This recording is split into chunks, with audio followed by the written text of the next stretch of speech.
a while just said, why don't you just do the whole thing? And I was like, no, no way, man. Let's just do something together.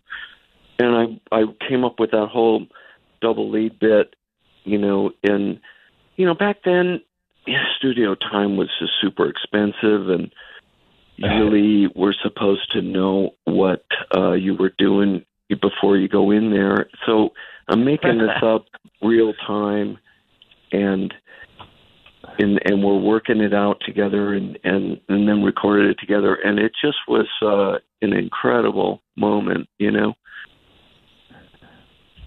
I'm not sure, Stephen, if that was what No, you were I asking. get it, Stephen. For your part in it, when you I think you told me in the past about Round and Round that you didn't really know it was going to turn into what it did, right? No, but we knew we were doing something right because we'd record, Warren and Robin and I at Rat Mansion West. We would record with 2 cassette tape decks, bouncing them back and forth, like put down a guitar part, then you play it, and then it record a new part over it. It was really fun, actually, and basic. And I still kind of use those elements today. But when we were doing that, and the lyrics came pretty easy, I didn't think it would be huge like it is, but I knew it was kind of a fun song. And then when Bo got a hold of it, well, there you go. It became a whole nother thing, because it was all new to everybody. I didn't think it was going to, change the future. I'm talking about when we wrote it that day at Rat Mansion West. Yeah. I didn't, it wasn't that it was, I didn't, have any premonition about what that song was going to do, but I did note that that something had happened, and we all just sort of put this together. My memory is it didn't take very long, man. No, it didn't. It was pretty quick. I had this practice amp. We all lived together in a 1-bedroom, apartment in North Culver City. Imagine, baby. And I had this, I just had my practice rig and, a little practice amp, and I was practicing one day, and both Robin and Stephen came out and go, "What is that?"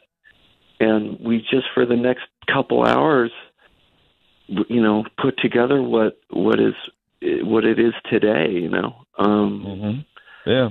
And I just remember, like, before that, I don't think we'd ever.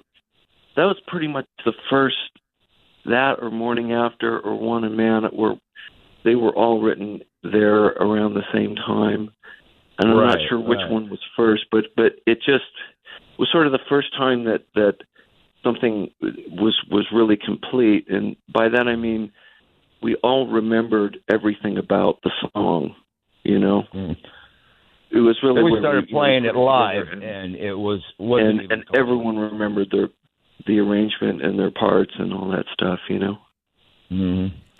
I'll let you guys go in a minute here. A couple quick things. To this point, when you talk about the Rat legacy and the catalog, I've said this many, many times. I put it up there against any band from that era. I think the music holds up incredibly well. I think the songs, the albums, the consistency, the amount of hits, the big videos, all of that stuff. Have you seen, and are you aware, and Warren, I'll let you start on this one, the legacy of the band? Like, it's amazing to me. I've been doing this 41 years, and I connect with people at all these different ages that jump in, and they'll tell me, I'll meet a kid that's 20 years old and be like, yeah, I got into music because of this or what have you, my parents or whatever. You've got to feel, and I imagine that maybe drives you a little bit to get out there again now, that there is potentially a whole nother audience. You got the old guard like me who have been there since day one, but there's a really interesting thing happening where there's a whole other audience of younger people that have been exposed to this stuff, whether it's through a TV commercial or whether it's through their parents or whether it's through radio or video or YouTube. So do you realize that about your legacy? We'll start with you, Warren. Like you have an acknowledgement of that, and I would think that's got to be a pretty powerful thing for you to want to get out there and play. Oh, it most definitely is, man. it's for me, it's all about those live moments, and they're all different and they're all awesome. And it's just, that's when things happen. That for me, going to see shows, my brother took me to see The Who when I was like 7 years old, and it just absolutely blew me away. And I knew from that moment on what I wanted to do. It's hard to describe the connections that happen, during that live show. And I just feel so lucky to be able to do it, and that, people care about the music as much as we do. Mm-hmm. Warren, were you approached in the time that you weren't doing this? Were there opportunities brought to you to do other things, join other bands? Maybe did you ever even entertain maybe doing a solo record or something? Or maybe something you still might want to do? Well, absolutely. I mean, I like I said, I keep writing, and the hardest part is deciding what to, how are these songs going to get out there? And, my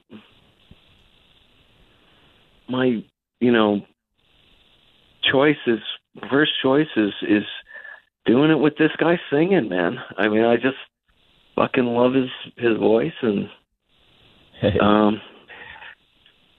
don't know. It just that's my first choice, I mean, I work on singing a lot, but I don't sing as good as this guy yet. Or yell as good as this guy yet. Hey, Eddie, let me tell you something. You know what? Exactly what you said, and Warren, we totally appreciate.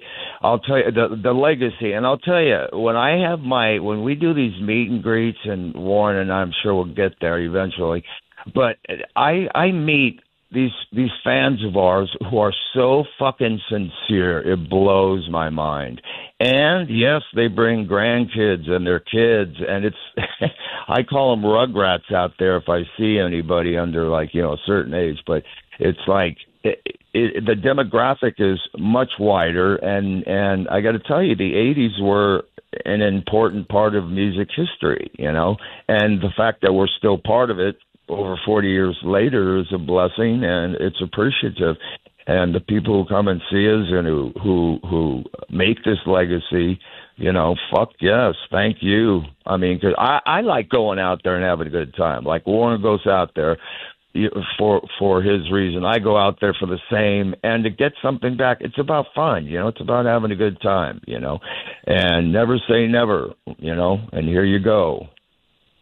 All right, so just in wrapping up here, definitely sounds like new music is something you both want to do. No timetable for that, though, right? Like, if there's going to be new, no. like, you don't think maybe you could do you hope to maybe even put out a single maybe sometime soon? Like, I know you got to still reconnect and all of that, but you just threw an idea around on the radio. If you're asking I wouldn't say it's out of the question. I'd say why not? Before a couple of weeks ago, I haven't talked to this guy in 7 years, So until now, you haven't talked in 7 years. I think the sky's the limit, and try not to f it up, Yeah, right. And do something we don't do best. And more shows to be announced. So, people who can't make M3 or whatever, by the way, tickets for that are on sale Friday.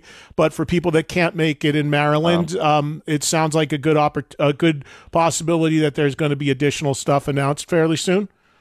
Yes. Why not? Why not? Like Warren says, hey, it's like a new beginning. So, let's have at it, and see what happens. New music, shows. We're just into it. And that's the first step, is we're into it, And the band lineup. There's no shortage of ideas. And the band lineup, Matt Thorne on bass, Blas Elias on drums, and Carlos on guitar. Warren, for you, I've talked to Carlos, and Carlos is always like,